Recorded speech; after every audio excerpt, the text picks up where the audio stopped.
dinosaurs, a topic I'll probably never get sick of talking about. But today I want you to delete the mental image you've been trained to have, not the roaring T-Rex in a tropical jungle, not the Jeep chase, not the heroic flare scene. Instead, picture this: a 5-ton Tyrannosaurus Rex standing in the middle of a Walmart parking lot, blinking under flickering LED lights, coughing. It takes a step, claws scraping on asphalt, and hacks like it just inhaled a vape shop. Shopping carts are everywhere. There's a minivan under one foot. The automatic doors open with a ding. This is not the world the animal evolved for, and in reality, that matters way more than Hollywood ever tells you. Or if you prefer your dinosaurs wholesome, imagine a line of sauropods wading through an industrial cornfield. No palm trees, just endless rows of genetically engineered maize, irrigation pipes, and a highway buzzing in the distance. One of them sneezes because modern crop dusting is doing unspeakable things to its lungs. Romantic, right? When most people hear, "What if dinosaurs were alive today?" they instantly load the Jurassic Park mod into 2025. Same dinosaurs, same behavior, just add iPhones and maybe a drone shot. And to me, that's very strange, because here are the facts. Our air isn't the same, our climate isn't the same, our land use is absolutely not the same, and the planet is already packed with mammals, birds, and other species that stole all the good jobs. So what exactly gives? Would a T-Rex just spawn in, roar triumphantly, and instantly become the apex predator of Earth again? Or would it be more like dropping a lion into Times Square at rush hour and watching it have a full sensory breakdown while also catching 20 new pathogens in a week? This is where the dino identity crisis kicks in. On one side, you've got the dino normies. No offense if that's you. These are the people who think you can just copy-paste a Cretaceous ecosystem onto Google Maps and the dinosaurs automatically win. On the other side, you've got the people who actually think about oxygen levels, modern diseases, industrial agriculture, and the tiny detail that over half of Earth's habitable land is now farms and cities. If non-avian dinosaurs somehow survived or came back, what would our actual world look like? Not fantasy world, our world, with megacities, factory farms, climate change, highways, and shipping lanes. Where would they live? What would they eat? How would they deal with concrete fences and us? Because the answer is not Jurassic Park, but with better Wi-Fi. It's way weirder and way more inconvenient. We're talking climate mismatches, collapsing food webs, military problems, and yes, dinosaur black markets. So with that out of the way, let's walk through what really happens when you drop Mesozoic giants into the 21st century. So before we throw a T-Rex into Times Square and hit record, we need to admit something slightly uncomfortable.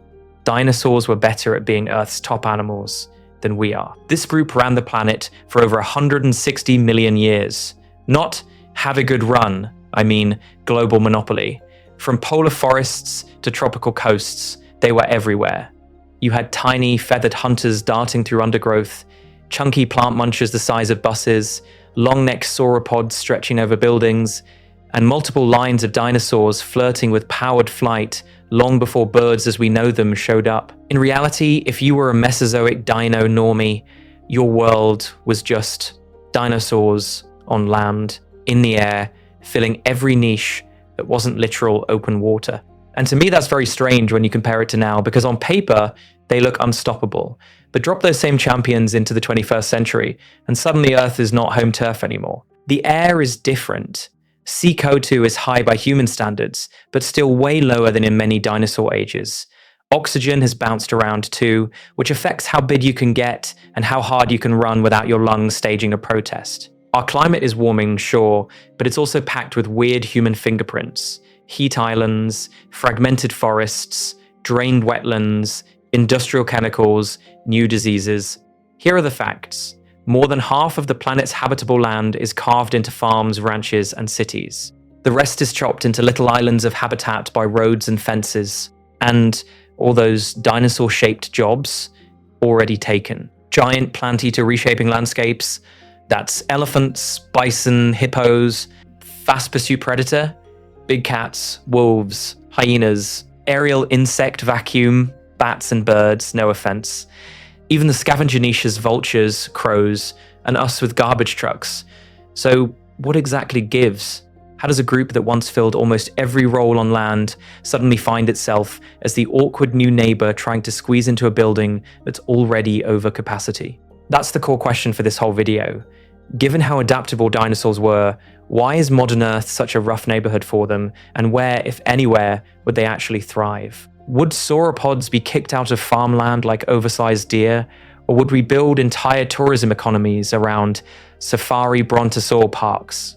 Would a T-Rex be king of the savannah, or dead of pneumonia in a muddy cornfield because our cow diseases blindsided its immune system? And this isn't just a haha cool thought experiment moving on situation.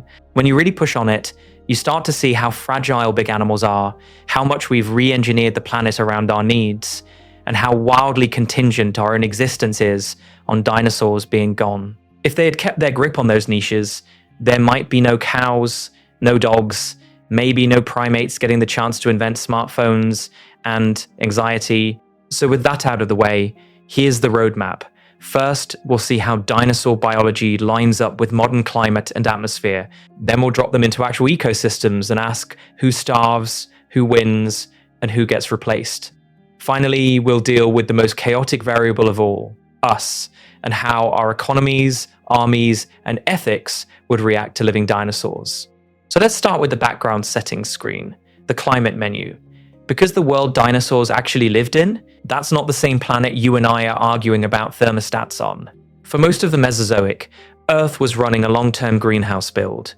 Higher average temperatures, no permanent ice caps for huge chunks of time, and warm, swampy coastlines stretching way up into what's now the Arctic. Not a cute little Mediterranean vacation warm. We're talking crocodiles and forests in places that are currently permafrost and polar bears. But it wasn't one single vibe for 180 million years straight. In the Triassic, Colorado too was sky high, and things were hot, seasonal, and kind of brutal. By the Jurassic, the climate smoothed out into a more stable, humid greenhouse. Then, in the Cretaceous, Colorado too cranked up again. Sea levels rose, shallow seas flooded continents, and some models suggest oxygen dipped compared to today, while earlier parts may have had a bit more. In reality, the atmosphere was doing long, slow swings that played out over millions of years. Here are the facts. You marinate life in that kind of world, and you don't just get bigger lizards, you get entire lineages of multi-ton sauropods, giant theropods, and fast-growing herds that could hit car-sized in a couple of years. Higher CO2-juiced plant growth, warm nights cut down on energy lost to keeping warm, and many dinosaurs seem to have run on bird-like metabolisms instead of classic reptile sunbathing rock mode. Oxygen levels, in turn, put a ceiling on just how big and how active those bodies could get without their lungs and blood turning into the bottleneck. Now compare that to modern Earth. Global temperatures are cooler on average than a lot of the Mesozoic. We've got massive ice sheets sitting on both poles, and strong seasonality means real winters for huge areas of the planet. Yes, we are rapidly heating the place up, but our global warming is a chaotic, human-driven spike layered on top of an icehouse world, not the slow, stable greenhouse the dinosaurs were used to. And to me, that's very strange. We're accidentally rebuilding a climate that could favor dinosaur-style bodies, but we're doing it way faster than evolution likes to move.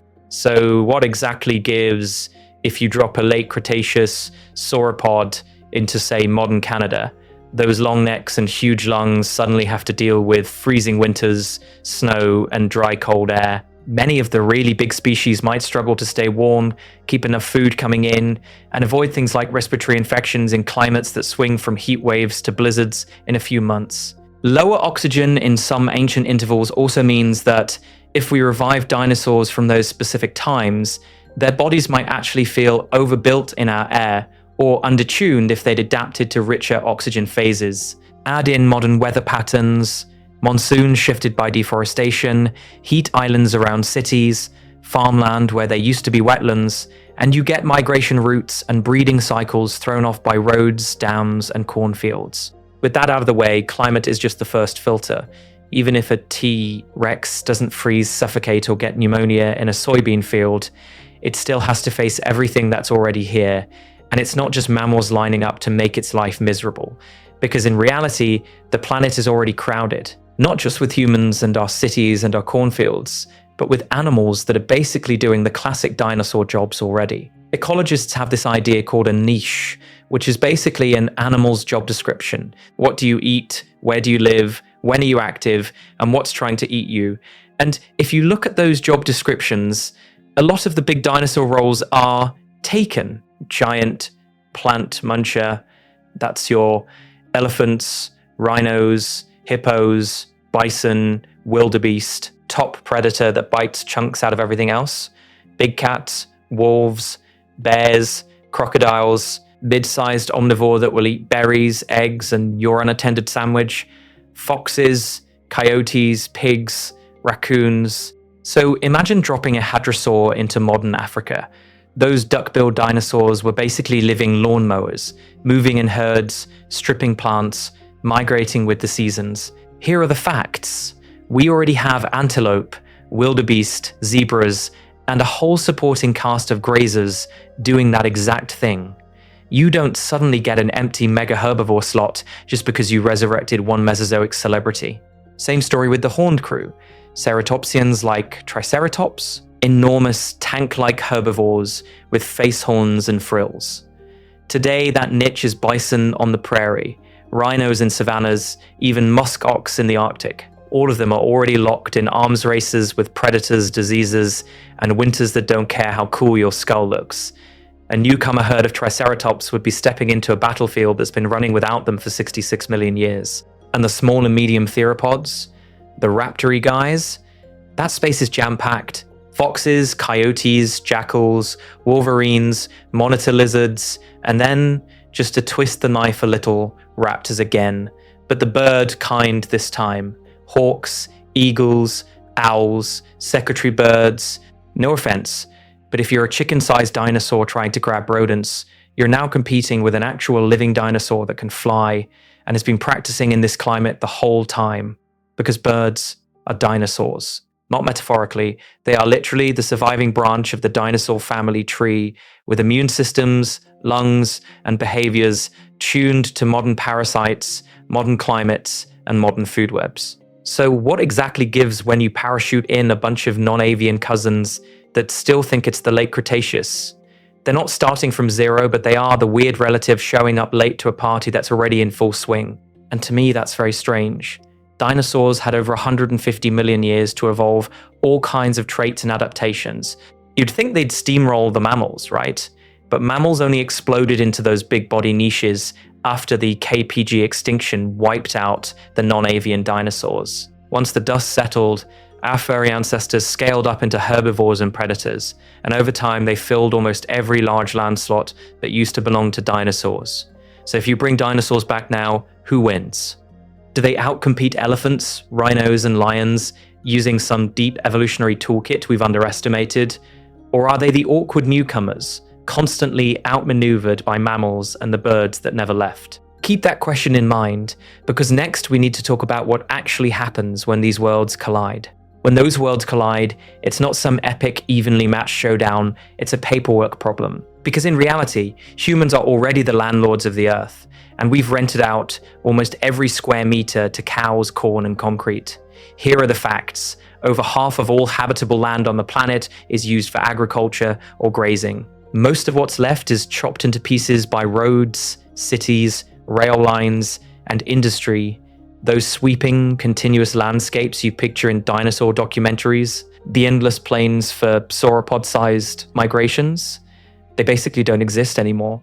You don't get a 30-ton plant eater drifting across continents when the continent is soy fields, suburbs, and parking lots.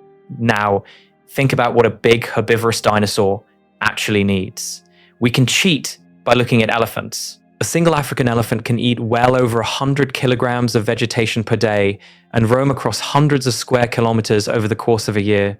Scale that up to a herd of hadrosaurs or ceratopsians, or worse, a family group of sauropods, and you're talking about living bulldozers that can re-engineer forests and grasslands just by existing.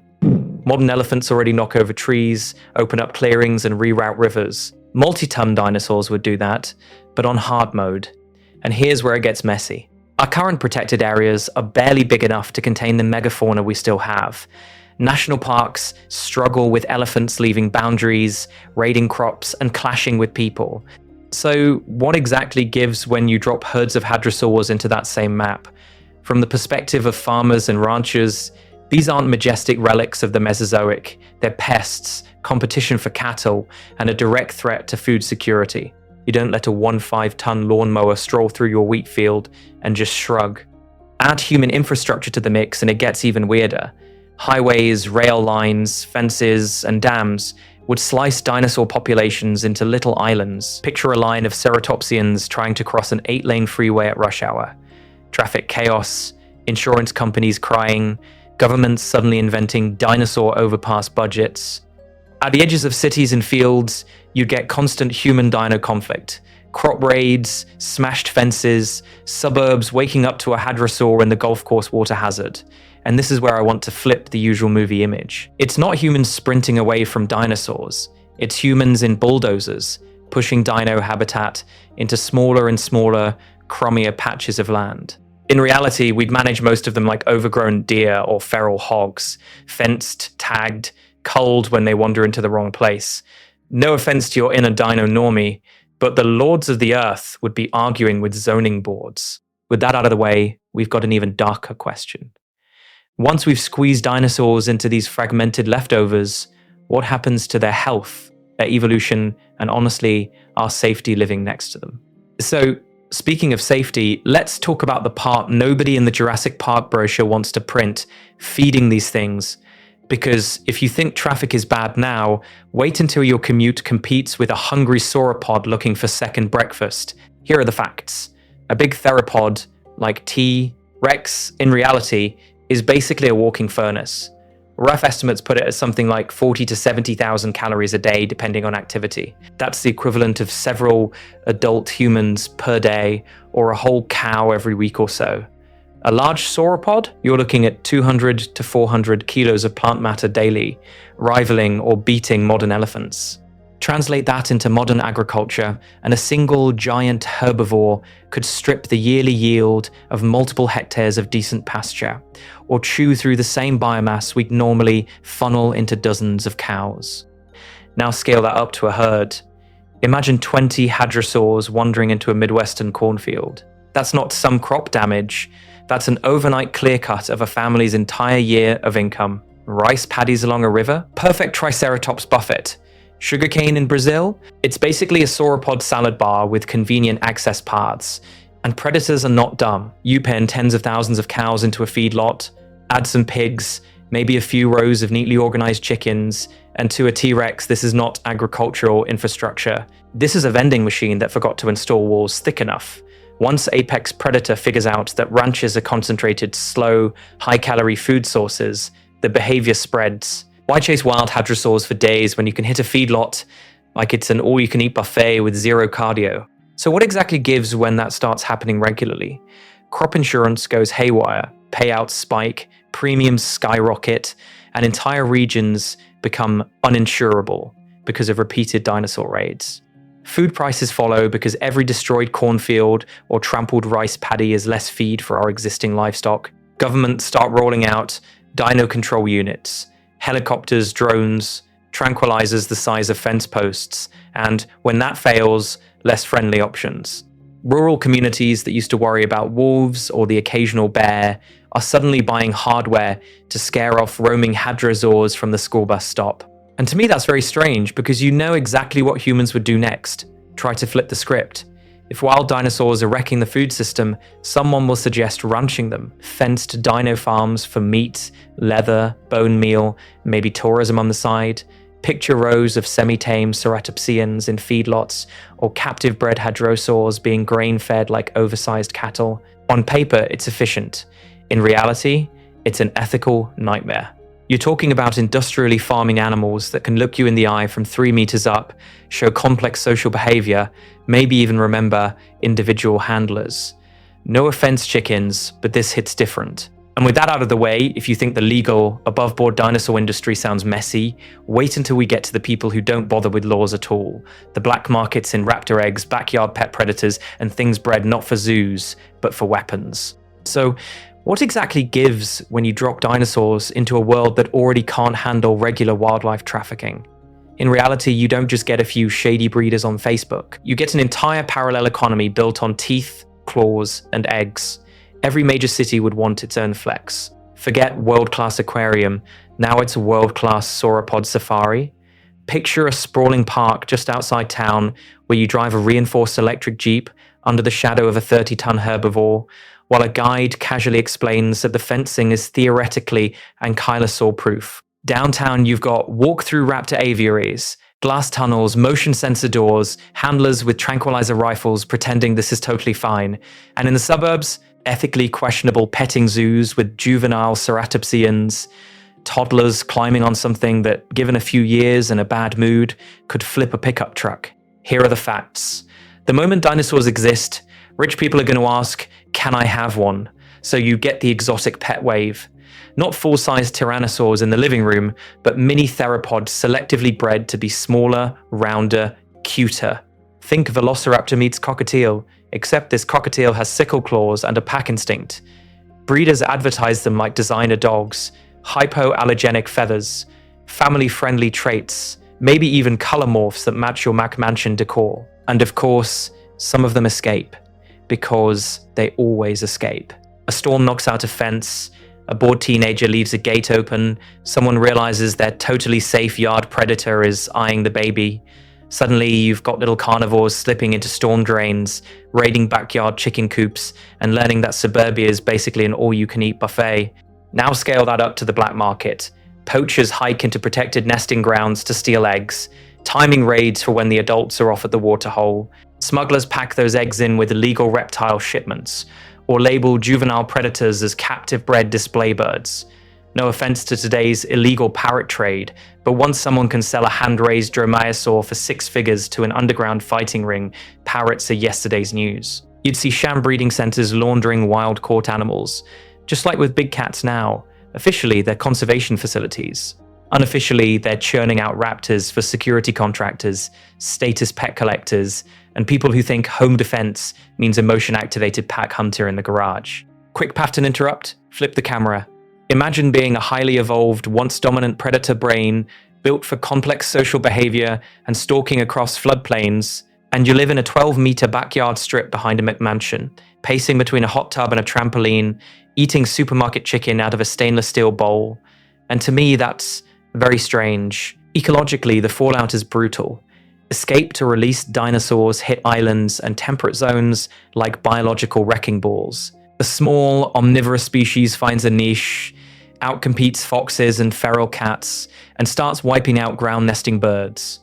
Conservationists are suddenly stuck choosing, do you save the original ecosystem or the charismatic dinosaur that donors are obsessed with? With that out of the way, this isn't just about crime. It's about how our entire planet would have to reorganize around these animals. Because once dinosaurs are in your food chains, your cities, and your black markets, the next question is whether our civilization actually survives sharing the world with them. So if dinosaurs are back in our food chains and black markets, there's one more group that absolutely gets involved, whether we like it or not. People with uniforms and very large budgets. Any animal that can total a truck just by sneezing stops being wildlife and starts being a security problem. And in reality, governments would move fast. You'd get specialized dino control units the same way we have bomb squads and wildfire crews. Picture armored vehicles with roof-mounted tranquilizer artillery, not just tiny darts, but chunky, paintball-sized syringes designed to punch through a 3-centimeter hide. Teams would train like firefighters, running drills for runaway hadrosaur in a suburb, or small theropod loose in a shopping mall. Fun. Here are the facts. Non-lethal tech would be the holy grail, because nobody wants nightly news footage of a beloved sauropod getting turned into Swiss cheese on live TV. So you'd see sound cannons tuned to dinosaur hearing ranges, trying to exploit those inner ear adaptations we've reconstructed from fossils and from birds. Low-frequency rumbles to push big herbivores away from highways, high-pitched pulses to make predators deeply regret entering a stadium. Then you get chemical tricks.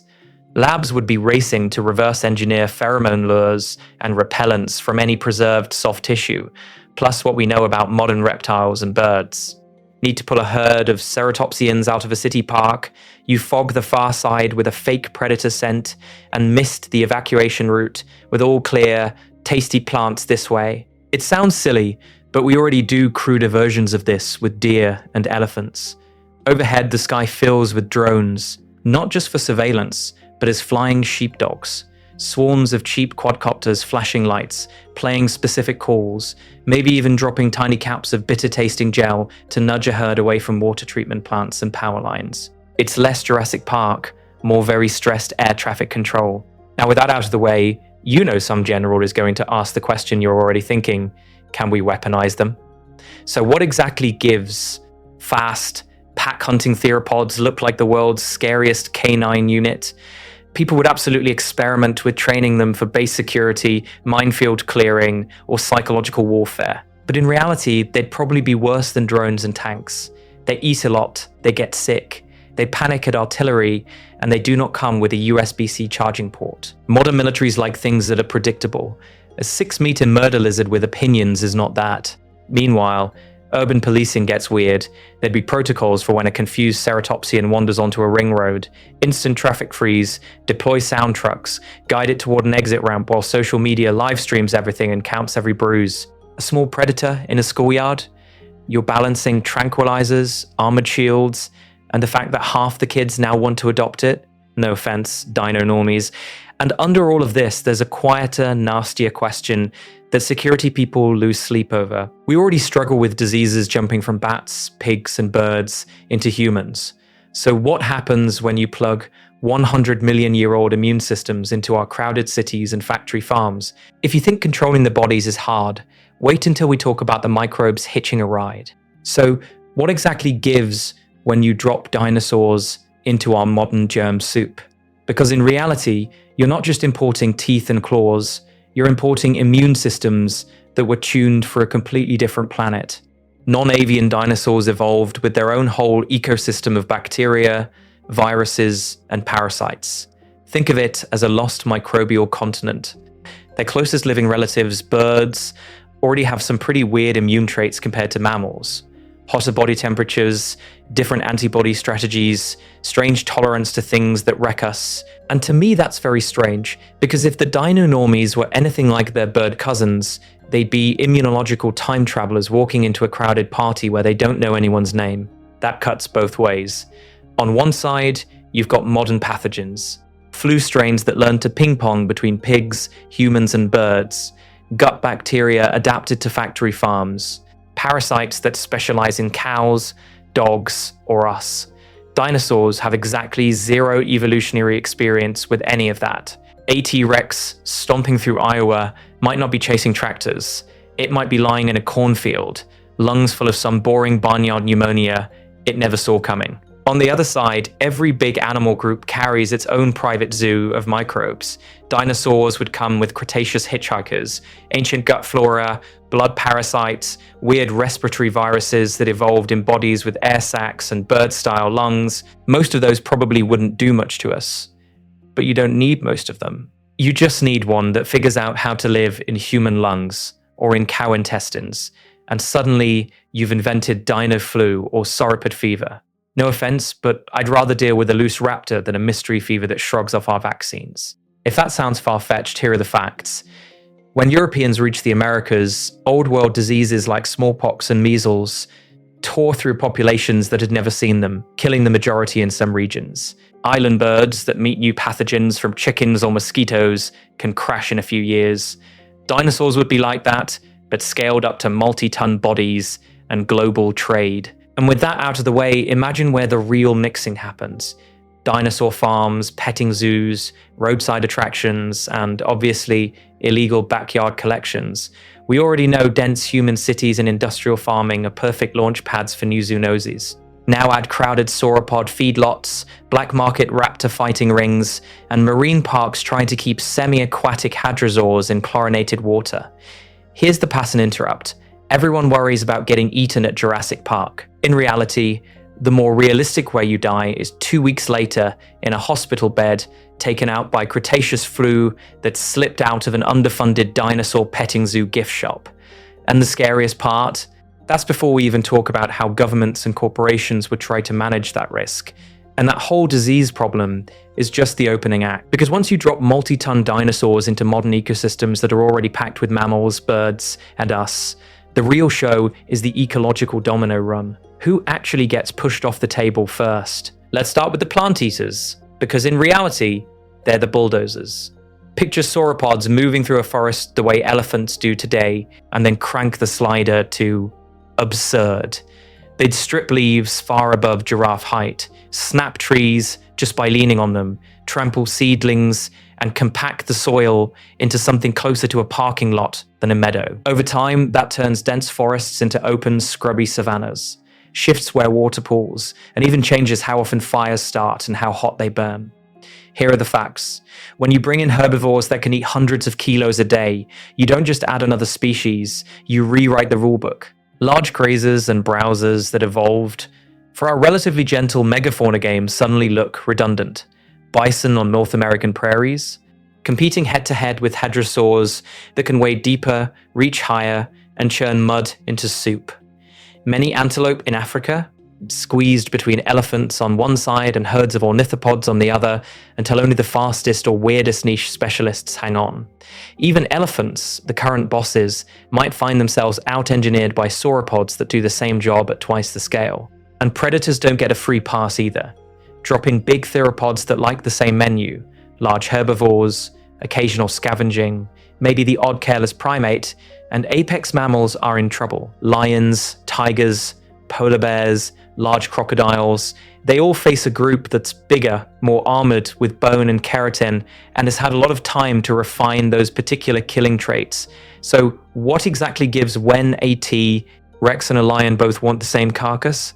The lion probably becomes that small nervous cat that used to be important. Meanwhile, smaller mammals quietly go, "Ah yes, we've trained for this." They did the nocturnal, hide-in-the-shadows lifestyle for tens of millions of years under dinosaur rule. Many would shift back into the night, into burrows, into the cracks dinosaurs can't fit into.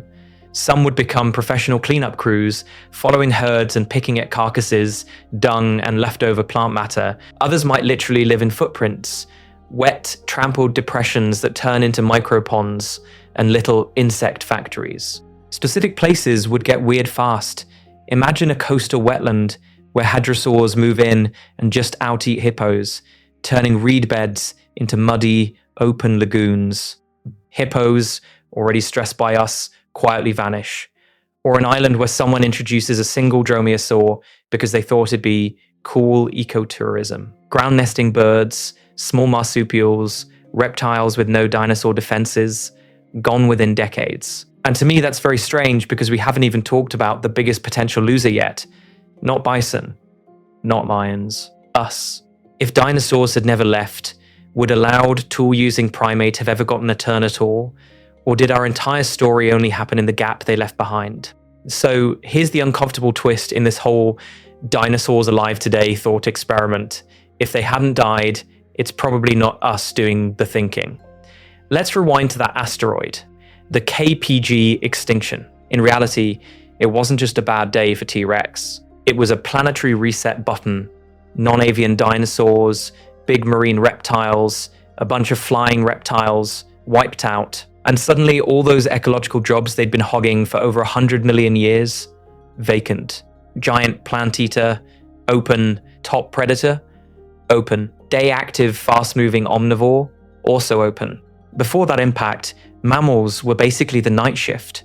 Small, nocturnal, hiding in the corners while dinosaurs ran the day show. Most were mouse-sized insect eaters or little omnivores squeezed into whatever scraps of habitat and food were left over.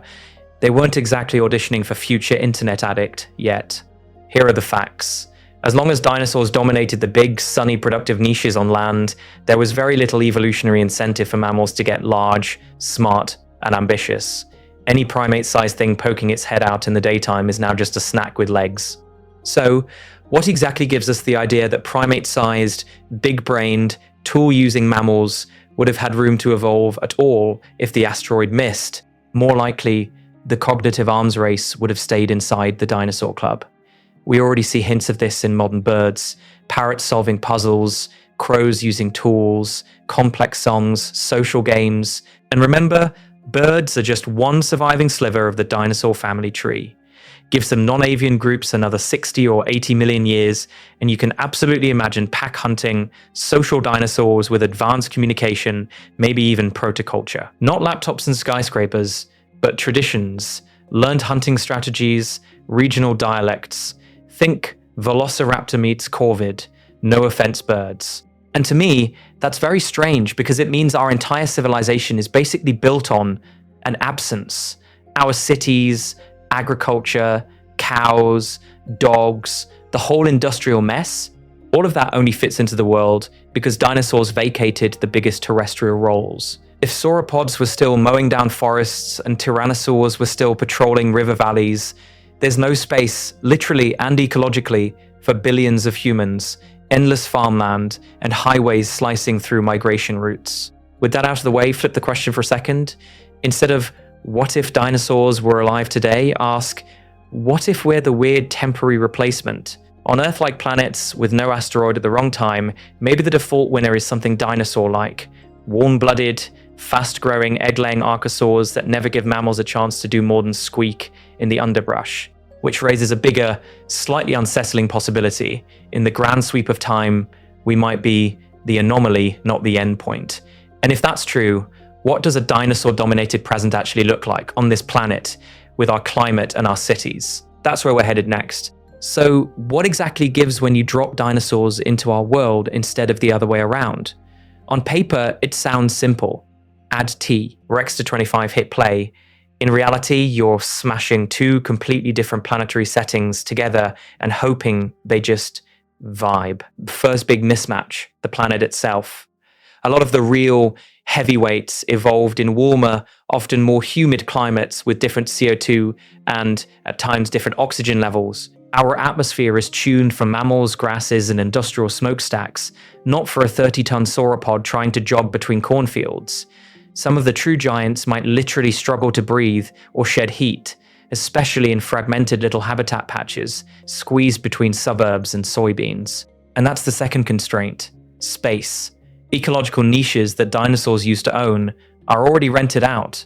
Giant plant eater, we've got elephants, rhinos, hippos, herds of cattle, apex land predator, lions, tigers, polar bears, and honestly, humans with pickup trucks. Modern ecosystems are packed, and then we carve them into puzzle pieces with highways, cities, and farms. Imagine a sauropod migration route trying to cross an 8-lane freeway. It's not pretty. Then you've got the invisible war, disease and competition. Modern microbes have had millions of years to practice on birds, mammals, and reptiles. A resurrected non-avian dinosaur is basically a naive tourist walking into a viral mosh pit. Meanwhile, every bite of vegetation or carcass they go for is something a cow, deer, or hyena isn't getting. Here are the facts. Something loses, and it's usually the slower breeder with the bigger body. So who actually makes it? Mid-sized generalist dinosaurs and small feathered theropods probably do okay, especially if they can slot into bird-like or small predator roles. Think crow-level intelligence with raptor claws raiding grain silos, or dog-sized omnivores thriving on our trash. No offense birds, but some of your cousins would absolutely out-pigeon you around city parks. The iconic giants, though? The T. Rexes, the massive sauropods, the really flashy horned species. Those end up rare, heavily managed, or gone again in a geological blink. You'd see fenced reserves, military-grade tranquilizers, black market hatchlings, and a lot of who pays to feed this thing arguments. Our biosphere is already post-dinosaur in structure. Mammals and modern birds occupy those big-body apex slots, and they're not giving them up without a fight. And to me that's very strange, because it's not that dinosaurs are worse designed. They were exquisitely tuned to their own time. We just rebuilt the planet. Grasslands, cities, global trade networks, around their absence. With that out of the way, the most realistic way dinosaurs live today isn't on some secret island. It's in the birds outside your window and the fossils that quietly rewired how we see deep time. But if that's the sober version, what happens when you ignore all these limits and actually try to live next to them anyway? So if we actually try to live next to them anyway, what does that look like? Not you in a Jeep, screaming in slow motion, more like you stuck in traffic because a government-protected hadrosaur herd has right-of-way at the overpass. Here are the facts. If non-avian dinosaurs were alive today, they wouldn't be ruling some pristine Jurassic paradise. They'd be crammed into our world. Fragmented habitats, highways, industrial farming, climate change, and way too many humans.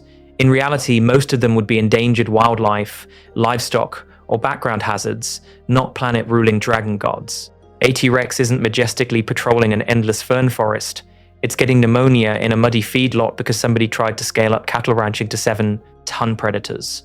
Sauropods, picture a mix between elephant conservation and a really stressful infrastructure meeting. Every migration season, they're knocking over power lines, punching holes in railways, and casually eating a week's worth of regional crops in an afternoon. And that's the twist I really want to leave you with. The dinosaurs that actually won are the boring ones. The pigeons dive bombing your lunch, the chickens in factory farms, the crows that know how to open your trash can. Those are the dinosaurs that made the jump. The giant, cinematic species would be rare, heavily managed, and constantly colliding with our systems. Insurance, biosecurity, emissions targets, you name it. So what exactly gives? Once you start thinking about it this way, you kind of can't go back. You watch a Jurassic Park chase scene, and instead of wow, cool T-Rex, your brain is like oxygen levels, zoonotic spillover, crop insurance, military procurement. And to me, that's very strange because it turns a monster movie into a very expensive public policy seminar. At that point, you've basically left the dino normie camp. No offense. You're in the group that can't see a raptor kitchen scene without wondering who's paying for the liability waivers and the emergency antibiotics. So now I want to know, which version of this world would you actually pick? Dino ranching economies, where we have ceratopsians instead of cattle, and black market raptor steaks? Dinosaur-filled megacities, with ankylosaurs as living traffic barriers, and pterosaur-friendly airspace rules?